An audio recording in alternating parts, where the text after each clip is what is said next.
dominates the whole thing, that we have a chance for people to talk. If you haven't talked, that you all have the first run on those that have talked quite a bit. And please, nothing, when you come to these meetings, nothing is already made in stone. So when you have suggestions and things, don't just keep them to yourself. Please go ahead and give it forth. So I am now going to turn it over to the developers and ask them to go ahead and introduce their whole team, and whoever the leader of the team is. While folks are talking, go ahead and put your email in the chat so that in case somebody wants to email you some questions.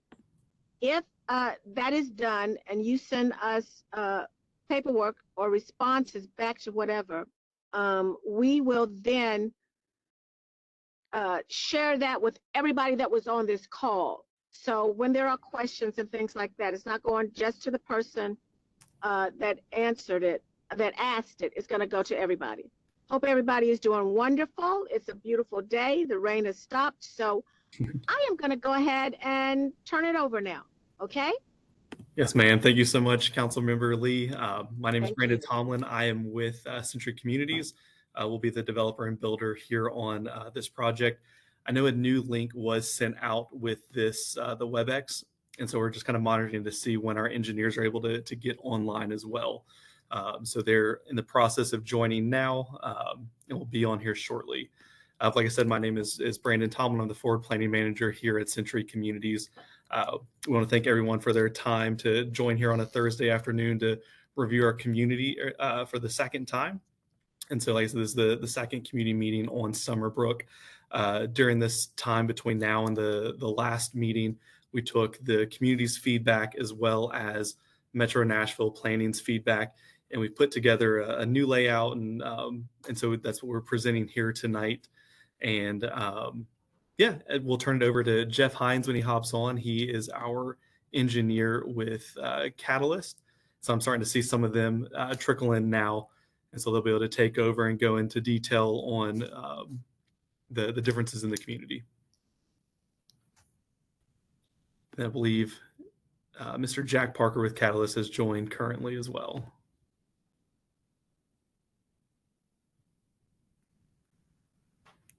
We can give them a second to get in if you want to. I don't know what happened. I had the same problem. Went on and then it said no meeting found. Mm-hmm. So my super women, Roseanne and Melanie, had to help me out and send me something else. So I got on. So text them and see if they are still having problems getting on. One of my super women can help them. They'll have to take their cape out because I think they put the cape back in the drawer now. But they'll take the cape out, put it on, and they will help them. Absolutely. Absolutely. Perfect. Ask them to email me the ones that can't get in, and we'll send them the link. Do you want me to send, it's Melanie, by the way, do you want me to send out another newsletter blast to see if anyone else would like to? Yeah, I don't think that'll hurt, Melanie. Okay. I think that's a good idea. Perfect. But Brandon, or if you've got the email to your folks, or you can text them right quick, have them to reach out to Rosie, and she will send them something specifically as well, so Perfect. they can get on. We will send that out. And in the meantime, we dropped my email address in the chat just in case any questions come up or anybody has any additional questions as we go through this to email out, just so we have a good point of contact as well. That's great. That's great. And as you're waiting for them to get on, go ahead and describe, because I don't keep stuff either. And every time somebody comes up, they've got to tell me again where it is. So go ahead and describe to people listening so that they will be able to understand exactly where it is, not just the address, but kind of the floor plan of where it's sitting in relationships to other places. Absolutely. So we are located off of Old Hickory, right there, and we are just to the west of Clover Glen. So that community that's sitting there as well, kind of, I would say, to the east of Pettis, off of like I said, off of Old Hickory Boulevard.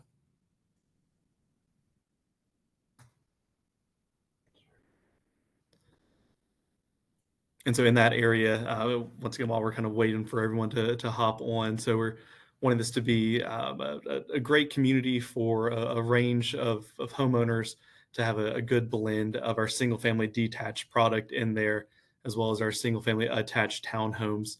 The great part about the parcels that we're looking at here is the ability to really utilize that natural beauty and the amount of foliage in that area. And so as you'll see on the plans, once our engineers hop on, everything's really tucked into the cove there.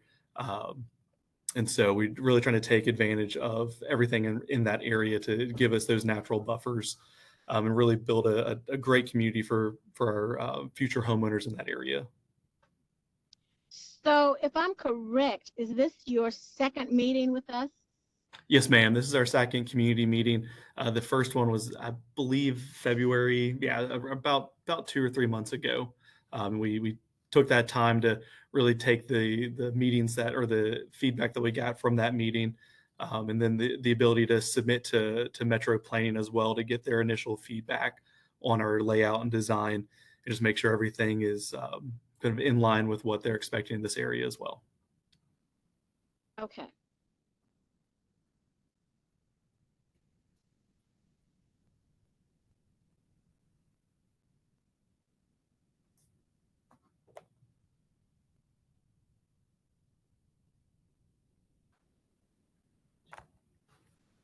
All right. Excuse me, is there anybody in this group chat that was not here at the last meeting? I think everybody here has already heard the presentation from the last meeting. Mr. Jones, you want to hear my spiel again? I'm just saying, you're waiting for people to give the information. I think everybody that's here has already heard the information. Sure. And we just saw where Jeff Hines got on. He is our engineer through Catalyst. And so we'll be able to kick it over to him shortly to go over those the modifications that we've made.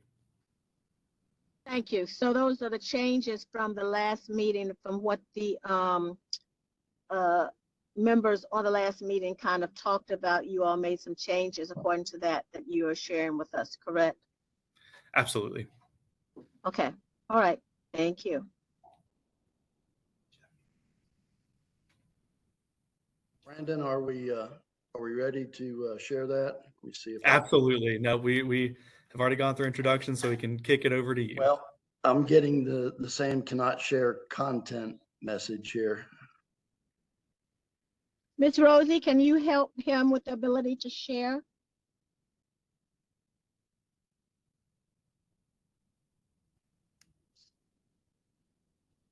Try again. Still same message. Yes, I'll change you to presenter. All right. Thank you.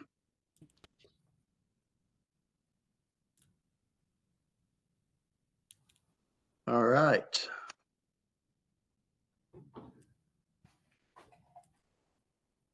Can everybody see that? Yes, sir. All right. Got Good it. deal. Well, let me, since we do have kind of the same group as last time, let me go to the site plan and talk about the changes here. So what we heard out of the group last time were several things. Just to summarize, one was the townhomes up in this area that we had facing Old Hickory Boulevard was an item of consternation, especially from some of the neighbors here, but the preference was to leave that a natural buffer, which this plan does. And we have I'll zoom in on that area in a minute and see it in more detail. To leave a buffer to the adjoining parcels where we could around the periphery. That has been indicated on the SP with some plantings. And then to understand the right-of-way improvements out here, and we have an enlargement of that area too that we can share. And we got some NDOT comments back. They actually want these lanes about a foot wider than what we had in the SP resubmittal. So we're in the process of making that change. We heard a question from Twana about addressing invasive species in the waterway here crossing this property. And we went back and checked with our environmental assessors, and they did not notice anything, but I think we can agree to work on that if that is found to be the case in these areas. And then there was a question just about schools, and I have some general numbers. So let's talk about this front area here. What we have done is create a 65-foot buffer of natural preserved area that will be left here. This was being preserved and not touched in the previous presentation. Basically, overall, about 41% of this entire 37-acre site is being left as either open space or preserved natural area, which is 15.23 acres total. About 5 acres of that are open space, and about 10 point, a couple tenths of acreage is being left as preserved natural area, and that occurs basically at this front area here, and it occurs back here where we do have the heavier slopes that go up to the ridge line here. So I think that's a pretty good overall number when you look at development proposals happening nowadays to have 41% preserved. We're at a total density of 3.67 units to the acre. Townhomes up front here, and we'll show you those elevations again just to remind you. Single family lots back here with interconnectivity to Clover Brook to the east, and then a future street stub down here that would ever apply if these properties were developed. So this is the townhome area. We introduced at one of the suggestions of Councilmember Lee was some traffic calming here. NDOT so far has been on board with allowing that. So I think that is a good sign. That will be a raised table intersection in the middle of this street, which will slow traffic. Pocket park centered here, and the townhome units, I'll skip to the, just showing you a elevation of those. So we showed this last time. This is what those units appear as. This is a 4-unit grouping. Mostly we have 4-unit groupings. We do have a few 5-unit groupings and a few 3-unit groupings, but this is basically a specific elevation of the 4-unit grouping. These are elevations of the various single family homes that you would see. And I know that Century Communities is working on the rendered elevations of these at this time, but I think you can see kind of a combination of masonry and board and batten. That'll be the palette of materials for these. Backtrack a little bit here.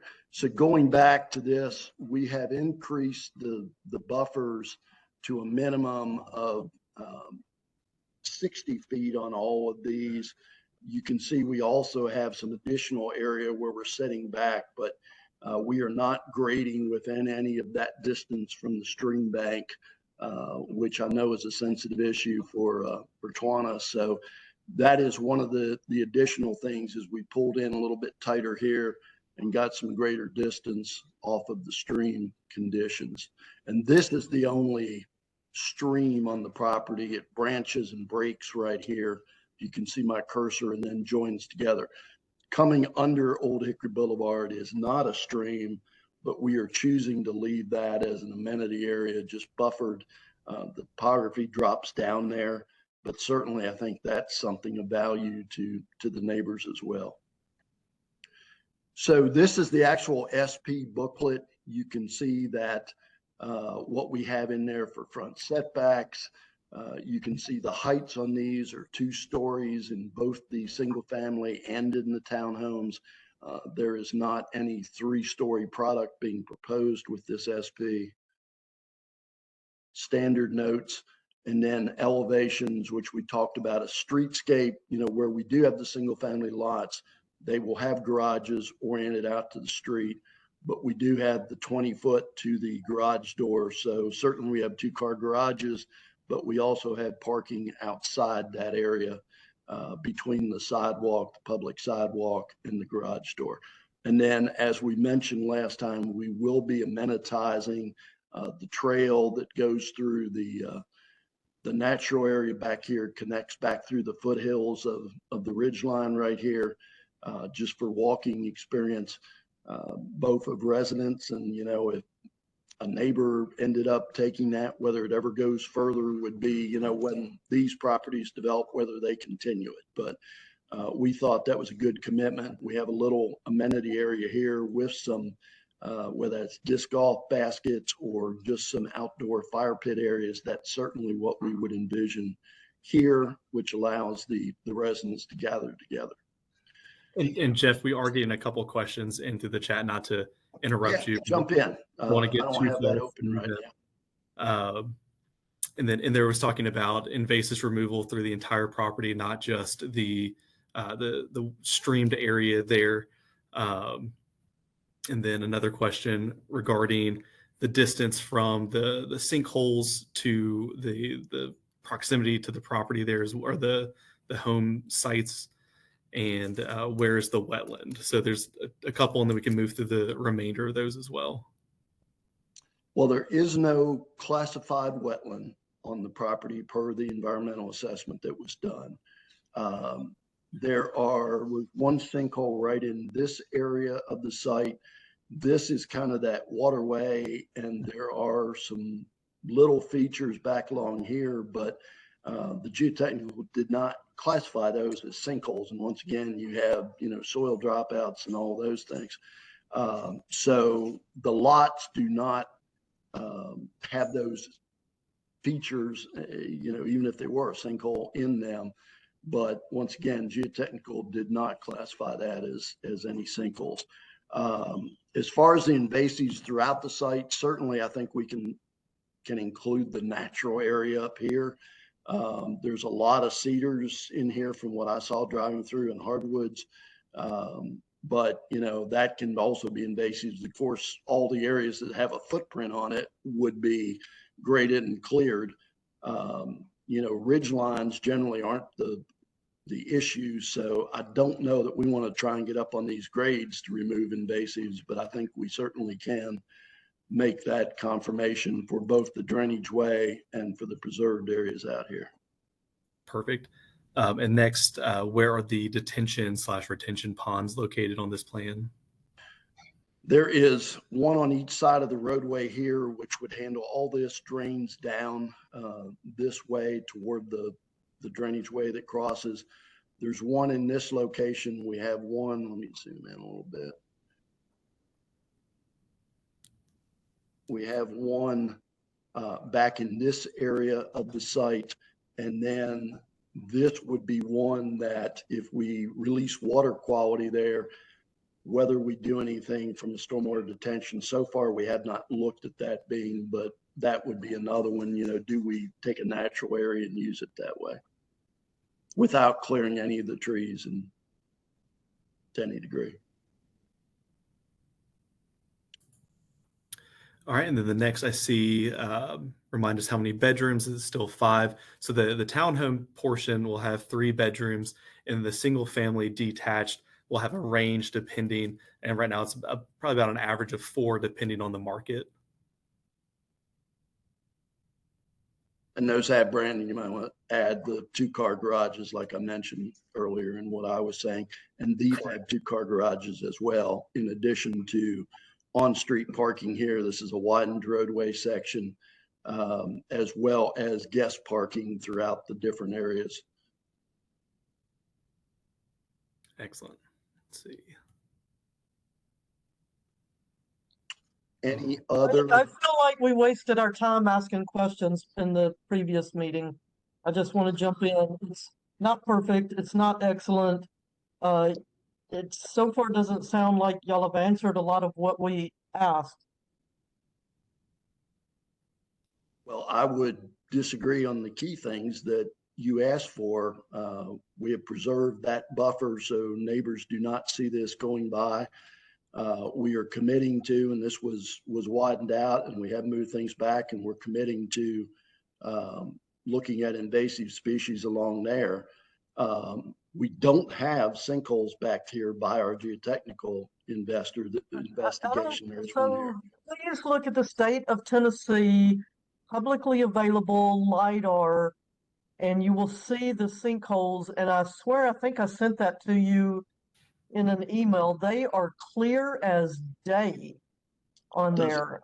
Doesn't mean they're sinkholes. I think any geotech would say that. But Let's go walk. Let's go walk. It rained today. Let's go look at it. I promise you. And what we know is that there's a cave on Whittemore that is fed by all of this.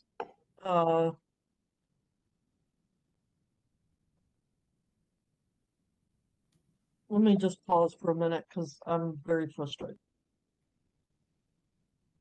And there may be a time that you all, then, if you need to walk through and look at that, the email, I believe, was put in the chat, that you all coordinate a time, because there may be some things. I know Tawana is from this area and knows the area very well. There may be some things that she can show or point out that aren't on some of the documents. So to do a walk and then even put it out, I can put it out on my Facebook if anybody else wants to do that with you all. To do that, I think that could only be a plus. Perfect. And once again, I'm sorry, go ahead. no, my apologies. But my email's at the top there, so we can definitely get those communications arranged and get that set up. Okay. I think we'd be sure, Brandon, to just add the geotechnical individual along out there. And absolutely. And that was Miller and Associates who did who did that for us. Because sometimes when you look at paperwork and you don't out there and look at the exact land and where things are, especially after a rain, those things could be different. So. And let me explain something to y'all too. We have had so many instances where a developer says to us, well, this report says this and this report says that. And we have looked at each other like, what the heck are they talking about? Because we see something differently, and experts' reports are not always accurate. Please believe us on that. And I'm sure that Patricia and Brant, with their forestry background, are more than happy to meet us on this walk as well. We've done this with other developers, and they've been amazed when they actually set foot and walked some of it. I can also tell you that the large wetland area is visible right now after this rain. The bush honeysuckle and the privet are visible from the roadway. The property is eat up with it. If you don't have a plan to manage it going forwards, then there will be no walk-in trails as amenities, because all of that will eventually be taken over. I feel like y'all haven't really heard what we said last time, and we've had exactly this experience in the past. I really would love to just meet you out there and walk around with you and show you what we see. Thank you. Absolutely. Yep, we would love to do that. And I think once you do that, let me know when that happens, and we may put it out to the group, because there may be some other people living in that same area that know of some different things happening that may want to walk with you all. So I would appreciate that as well.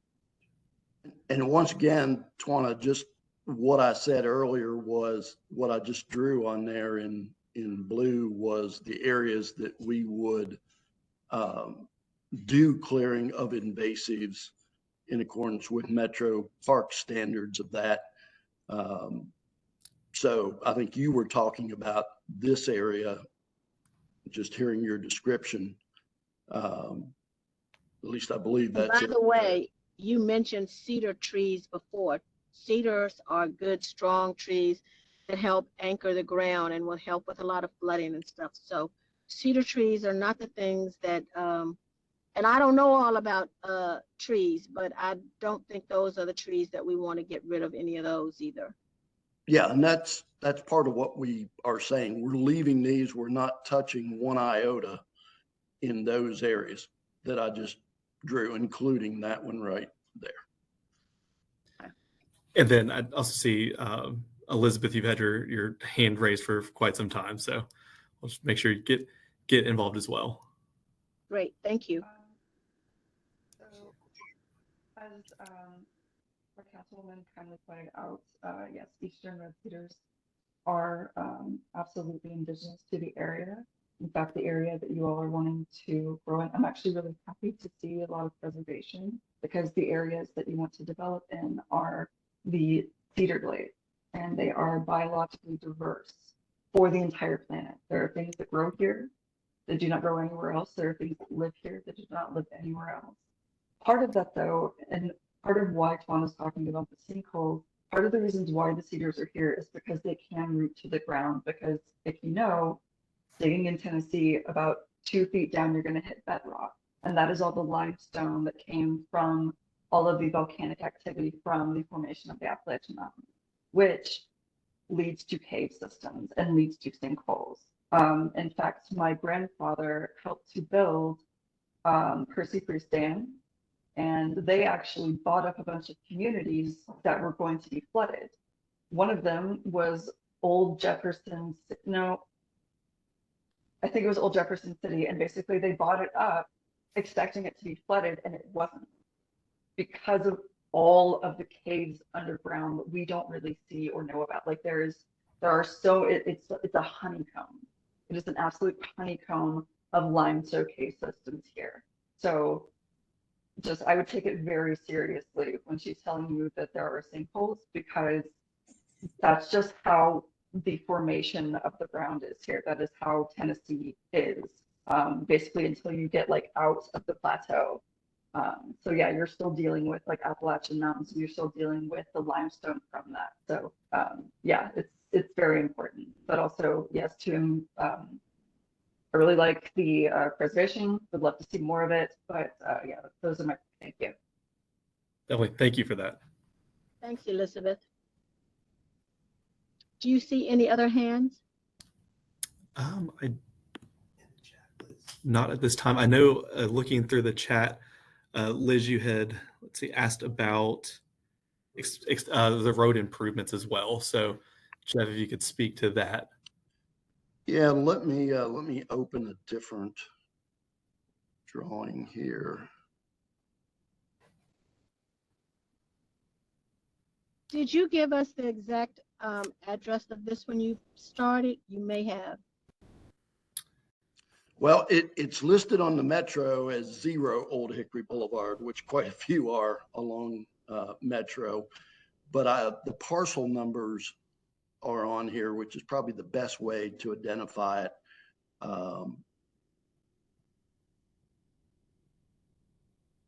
And I think that page may not be in here, but let me open one additional drawing and I'll have it for you. Describe to us where it is. So this is basically 2 lots to the west of Clover. I think you did do that. I'm sorry. Yeah.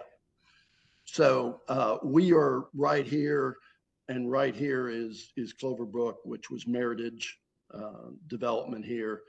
You can see in that map where Cane Ridge is, and then Whittemore to the west at the intersection here. So as far as traffic, I'll open it in a minute, but we are widening to a 3-lane section, the entire frontage of our property, and then tapering on each side of that. So there will be a center striped turn lane working with NDOT on that. Meritage up here did something similar, but they didn't stripe it for 3 lanes all the way. They striped a turn lane into their development, and they have kind of some extra pavement width, between the curb and gutter they put in and the edge of the driving lane. We're going to use the whole section here and that'll contribute toward Old Hickory being widened throughout this area. You know, as different additional properties improve their section.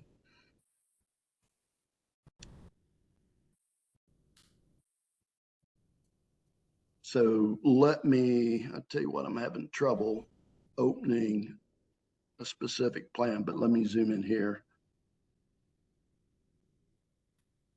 Before you get away from the road stuff, I just want to echo what Liz and others are saying in the chat. What you're talking about doing to Old Hickory is actually going to make it worse, not better. They hit the straightaway that was improved at the next property, and they floor it, and we have had 2 people killed where they improved the roadway because of the extreme acceleration. We need traffic calming and slowing, not lengthening the racetrack that already exists. And I would say that we probably need both. So in what you were thinking, Tawana, what were you thinking? Because while this is going up is the time to put that type of traffic calming, if it's the tables or whatever it is, into place, so that as they're doing their plan and everything, they can make that a part of it. My understanding from NDOT is that because of the designation of Old Hickory Boulevard, they won't do tables and bumps and humps, none of that. They will do roundabouts, or they will do offsets, or additional striping, maybe some lane markers. They want to improve the intersection of Cane Ridge at Old Hickory, which would at least make traffic come to a stop or a pause before continuing on. But people will get killed trying to pull out of here, just like they do Clover Glen. That last lady that died in front of Patricia and Brant, that was right at the intersection where you turn into Clover Glen. So the ideal thing would be some sort of circle there, and so that people have to slow down. You can run a traffic light and you can run a stop sign, but you cannot run a traffic circle, especially one that's done properly. But I agree. I think feel those like circles are the best thing, especially in our area, to slow folks down. Somebody had asked about. Somebody had asked about just a 4-way stop in that Old Hickory, Cane Ridge area.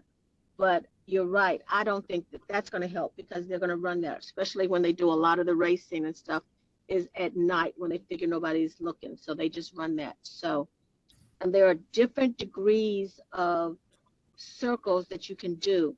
Some are very effective and maybe not as expensive as some of the others. So I would like for you all to think about that as well. Let me offer one thing, because this is the major thoroughfare collector street plan of Metro, and you can see that between Clover Glen and our site, there is a north-south collector roadway. They've already taken that off, and they've confirmed that for us, that that's no longer the plan. Okay. Because I was going to say where that would make sense would be right there. Okay. I would love for you all to look at that. There's some different ways that you can do circles that really do calm it without doing multi-million-dollar circles. Now, we would want the best one, but I do understand if you all can't do that. But a good, effective one would be something for you to look at. But I think, did I hear somebody else getting ready to chime in?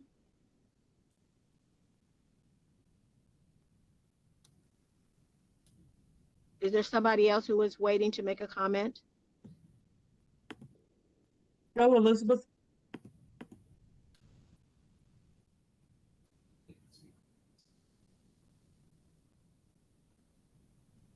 No, well, I didn't really have, like, I guess like my one thing was someone was talking about the kids and like where are we going to put all these kids? I was also thinking about just like walkability, walkability, especially just with like how fast people do go. This is these are all farms. None of this stuff is built for none of this stuff is built for heavy roading. This is built for just a couple of cars. So even though like this is a lot better than what we've seen, but still, yeah, it's going to impact a lot. People go very fast. You're talking, I've seen people go 60 miles an hour, 70 miles an hour down these windy little roads. I've had people pass me when like, and it's just through the grace of God that someone else wasn't coming on the other way. Like yeah, these roads were not meant for this many people. That's just the math of it. And so we have to we need to make different roads. It's, yeah, unfortunately. If we're going to have this kind of development, then we need to have different roads. And we also need to have walkability for people who need to get places on foot. And also, like, kids shouldn't have to be around cars. Kids should have other paths and stuff that don't put them in danger. Like, people should have like runners. Other people should have like a better way than just like having to deal with this. Anyway, that's it. That's my time. Thank you. Thank you, Elizabeth. No comments. I have a question about the neighbor between this and Clover Glen also. Can you pull up the slide again that shows that potential connection? Probably this is the best one, Tawana. So if I don't know what time period this is from, but I believe if you look at the very recent, you're going to find that underneath that purple dashed line is another multi-million-dollar home. Have y'all looked at that? I mean, a stub out in that location doesn't make sense. Well, this is a reason you're sure you're not referring to that right there. If you see my cursor circling. Let me, I'll pull it up on another screen while we're looking at it. But even if that is the one, the stub out is over top of what would then be his buildings in the back. Have you been over there and talked to that neighbor? You would probably need a Spanish speaker, but have you talked to them? Have you set eyes on where this plan would take that potential roadway? Well, I guess, I don't know, Brandon, you can answer that, but the location is set by what happened over in Clover Glen on this connection point. You know, whether we move, I mean, that's the alignment. I don't think if this individual elects to develop, whether that house stays or goes, I don't know. It's been decided, you know. So. Well, NDOT has told us that those things are put in kind of as the best case scenario at the time, and they can be adjusted where they make more sense to be adjusted. So if it doesn't make sense to have it right there, now is the only time to change that. And I'm trying to pull up the most recent aerial while I'm talking to you to see. Antoine, while you're looking at that, I know Liz put another question in the chat about schools. So I know, Jeff, you had mentioned at the beginning some of the data points on that, just to go over. Yeah, so the numbers that Metro schools will use, and of course they prepare a report back to planning staff as part of the report to the planning commission, but looking at the ratios they use for development, I'll read what they would have assigned today, with it being AR2A zoning, which is elementary 3 to 4 kids, middle 3 to 4 kids, and high school elementary 5 to 6 and middle and high school 3 to 4 kids. With the rezoning to SP, the numbers they would generate would be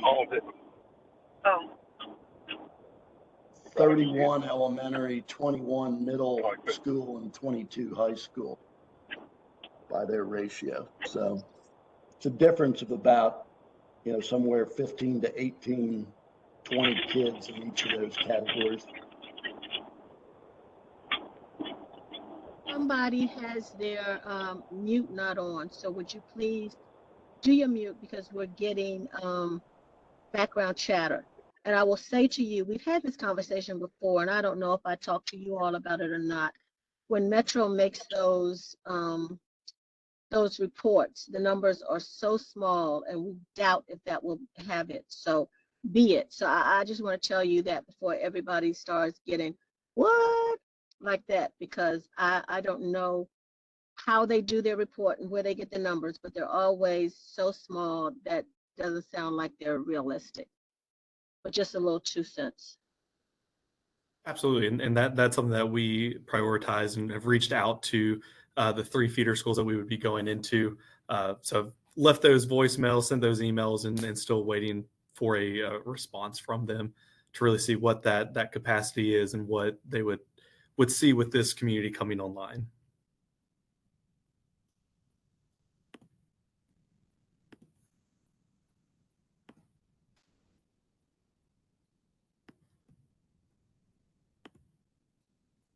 What else, folks?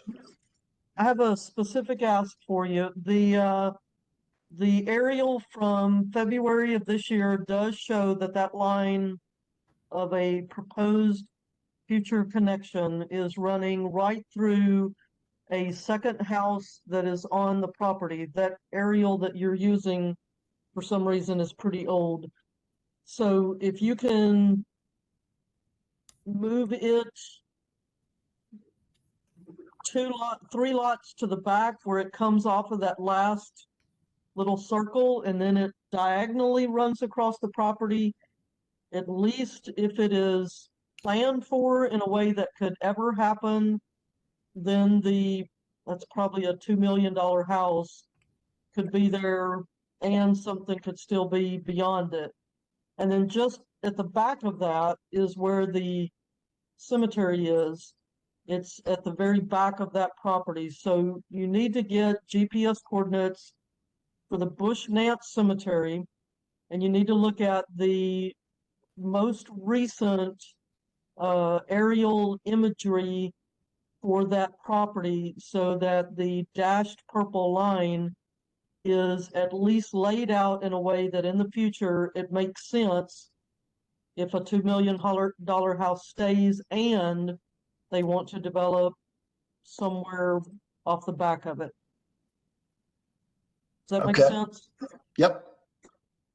And if you all have not met with them and- yet or reached out to them, you may want to reach out to them. And we have reached out to them at the beginning of this Okay. process as well. Yes, ma'am. Tawana, I know we don't have much time left, but I'm going to ask you, would you make sure that you get the information from the chat? Because I'm going to ask you if you will go ahead and contact them and set up a time, in the near future where you all can walk that area together. And if anybody else wants to join from the district, that would be good. I know that Brent and Patricia are really good about knowing the land and everything as well. But if you will reach out and actually walk that with them so that they can see some of the things that you're saying, please. Will do. Thank you, ma'am.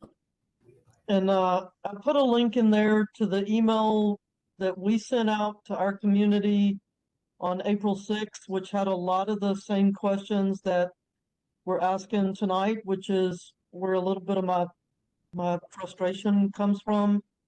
Okay.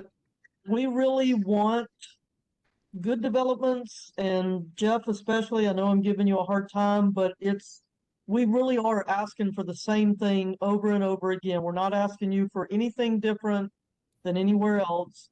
we're not saying no to development, but we want it balanced in a way that it meets the needs of the community and the developer. And if you're destroying sinkholes, if you're creating more potential for traffic crashes, if you're putting in 5 bedrooms where we already have overcrowded schools without amenities for the kids and no plan for schools, like all these things are not good for the community. It actually is harmful to the community. And so if we could sit down and talk more about this, you know, over coffee or something, maybe we can convey a little better in person what we're actually experiencing here in the community. But this needs to work for you and for us, and the community will support. Like if that stub out doesn't make any sense, it costs y'all probably $100,000 to put in that 50 or 100 foot of roadway. And if it absolutely doesn't make sense, we will stand with you against planning and say, we don't want this stub out. You know, like we can do things that help you as well. I would also say on the roadway coming in, if you can imagine the main part of the roadway being the one that is showing at the top of the screen instead of that middle part, you wouldn't have a racetrack there. Like what you've got drawn right now, someone pulls in and they can gun it all the way to the back of the property. If instead they pulled in and the main road went left and then right for a while and then back to the right and continued straight, then you're forcing them to slow down. You're doing traffic calming by design, and you can make that middle road more narrow and the one on the outside becomes your wider one. So there's ways to do it where that we don't need to come up with the funds to do traffic calming inside this neighborhood 25 years from now, which is what's happening all over Cane Ridge. The council members, subdivision, Blairfield, Indian Creek, all these others are having to go back and spend taxpayer money to do traffic calming by design because we didn't design them right to begin with. We want to learn from our mistakes. We want to have an invasives removal plan for the entire property. We want to take care of our waterways, and in turn, you'll be able to get more out of these properties. You'll sell them for a higher dollar value when people walk in, drive in, and see an amazing experience around them. So I feel like we still have a lot to talk about. Tawana, the only So thing I you want to all are add going to that to, is we are doing traffic calming here on that road. And I'm sure you probably are aware of the NDOT standards for curves and so on and so forth for a public road, which this is. Yep, So, I am. Yep. some of those may not be, and I'm going to say, looking at the development that I am in and other ones, some of those. So when you do just what is required, I don't think that everybody at Metro understands that may not be enough. So we're just, and we know that it's a cost factor too, but we're asking, you know, when you're trying to do something for the community, you may have to go a little above what's required. So I know the things that are required, but like Tawana was saying, I don't think Metro really thought about what could happen. And what could happen is in the past, and it has started to happen now. So we do need some other things. I would ask that you look at whatever that link was that Tawana did to make sure that you've got those questions, so that if there were any questions that were asked that we did not put out today, that you send those in to Rosie so that we can share those with everybody that was on the call today. Not just a few. Whenever something like that happens, I want to send it out to everybody that's on the database, because there may be some that were interested but could not be on this. And as the talking is, and I think you're open, to making sure that you look at what some of those calming traffic methods are, whether it's changing the road. I don't know which would be the least expensive for you. Changing the road so that it goes right, left, so people can't gun it, or looking at doing some effective traffic circles so that people can't just gun it and go straight through. But in all of the complexes now, we're asking the same thing, because we see late at night, folks are coming and they're just driving through like crazy. So that's got to be a piece of it. And it's got to be more than just the piece that the metro regulations for traffic calming, because all of them don't work in the same places. And over here, they're like going crazy with speeding in. So something has to be done a little differently. I have one question. Please. Yes. Hey, this is Siobhan. I'm looking at the townhouse and I see the gas parking, but where's the other parking for the townhouse? All of these have 2-car garages. Oh, okay. And how about the houses I live in a subdivision, and most of the people, they park on a street, the side, like they don't have a space for the garage or something. They're always parking in the street from this side. This street look like it's very small. And I don't know, from the picture. This is extra wide. It's a 55-foot right of way with on-street parking allowed at that width per the metro standards. Back here, all of the homes have a 2-car garage. In addition, they have the minimum 20 foot from the sidewalk back to the garage door. So you also have additional parking outside the garage if you choose to. Yeah, but you have the gas parking just for one section, not the front section. Is that right? Guest parking.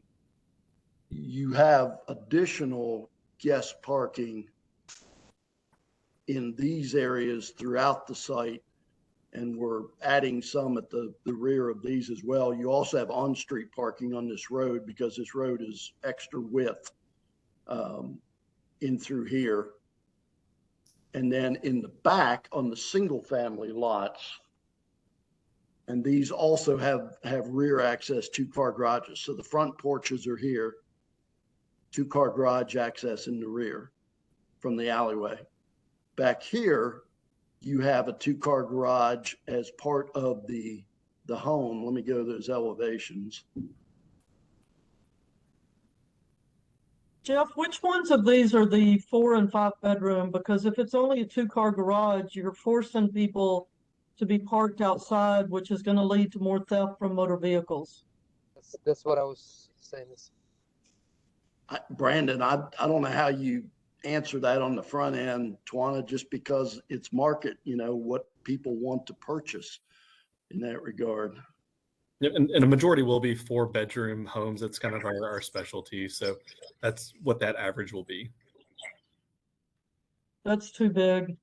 It's too many bedrooms.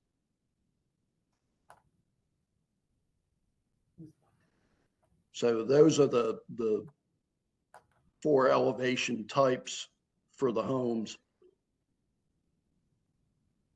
But what I was saying is they have 2-car garage in addition to 2 supplemental parking spaces between the sidewalk along the public way and the garage door. A 4-bedroom house is going to probably have more than 4 people in it, which means from the day that it is opened up, we're going to have parking issues, and it is going to be a magnet for people to walk through and do thefts from motor vehicles at 2 o'clock in the morning. That's too many bedrooms, too few garages, too much house with too small of a parking area. Plus the fact that we always ask for either 1.5 or 2.5 garages so that they can have storage and still get a vehicle in there. Yes, Tawana, I think you're right. I live in a subdivision, and it's the biggest issues is the parking issues. people, 4 bathrooms, they always have issues. They have like 3 cars, 4 cars, and they have to park it somewhere. One of the things I have always asked is that when you have a garage, that you have enough room in the front of the garage that 2 cars can park butt to butt. And so this is so that the car won't be out in the road or won't be covering the whole sidewalk when people are walking by. So I don't mean side to side. I mean, they can be butt to butt, and that's enough room in the whole walking thing. And that's what we have behind both of the Okay. cars inside the garage. Yeah, that's what I'm saying. Effectively, while not encumbering the sidewalk, the public sidewalk, you can have 4 parking spaces, 2 inside the garage, 2 outside. Jeff, my So truck when you is a say full 2 size. outside, when you say 2 outside, you're not talking about side by side cars. Yeah, he is. I'm talking about butt to butt cars, not side to side cars, butt to butt cars. So you'd have 4 outside. You could, but it's butt to butt in case one is parked right behind another one and not be out in the road. Council member, you'd have to have over 50 feet of yard between the house and the street, and these lot sizes are not long enough for that. They're not even long enough for one, and the reason I say that is my full-size truck with a hitch on it, if I pull up where I'm touching the wall in front of me, still needs 22 feet. So if you only have 20 feet, most people are going to park with at least 4 foot in front of them so that they can pass in front of the vehicle. So you're already making it where people are absolutely going to be hanging out over the sidewalk. Yeah. We've spent so I much think we can time. increase that to 22 foot. The depth on the lots is there to allow that to happen. So, It'll have to be 25 foot, just FYI. That's always a pet peeve of mine, to be able to park butt to butt. And we had not talked about the HOA, to make sure that they have an HOA, and some of the things in the HOA, and that these will all have single family owners and not by a company to be rented out, that type of thing. And then the HOA, that it not be allowed to be rental property. If I can make a comment, I think your standard Please. garage is only 20 feet deep. And also, I don't think many 4 or 5 bedroom houses, if there were, would have more than 4 drivers. Most of these are going to be families, and I don't think you're going to have a problem with more than 4 drivers in, I would say, 99% of the houses. And also, I've looked at a lot of garages because I have an F-150 also, and the standard garage is only 20 feet deep.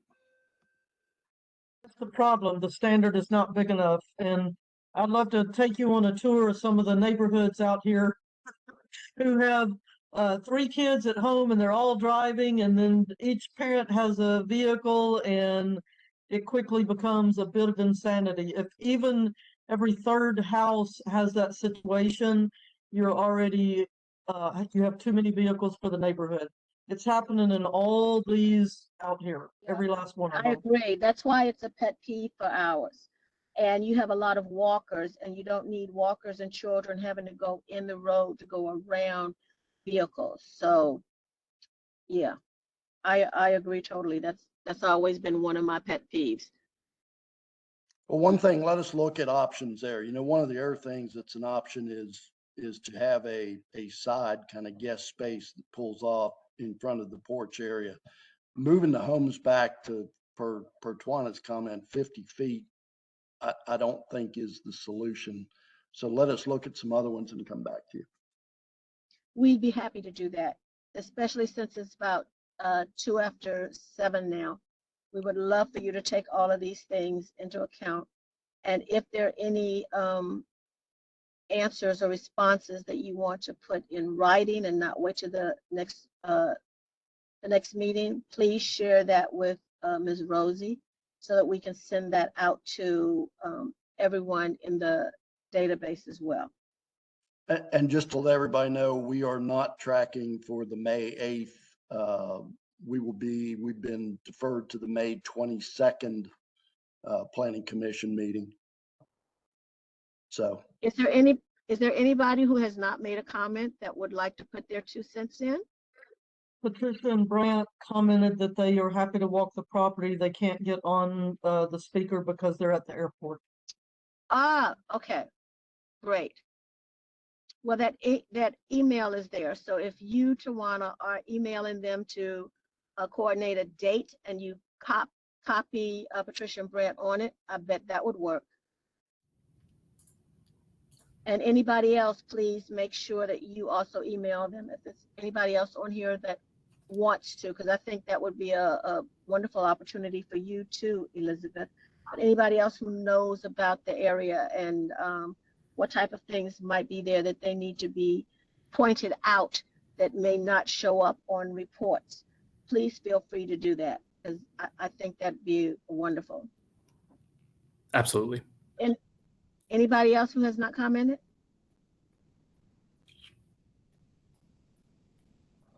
Well, I want to thank everybody for taking time away from this afternoon.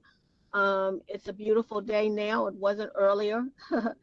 A lot of different rain and stuff, and my little 4-legged baby gets so angsty when that happens, so I'm glad it cleared up.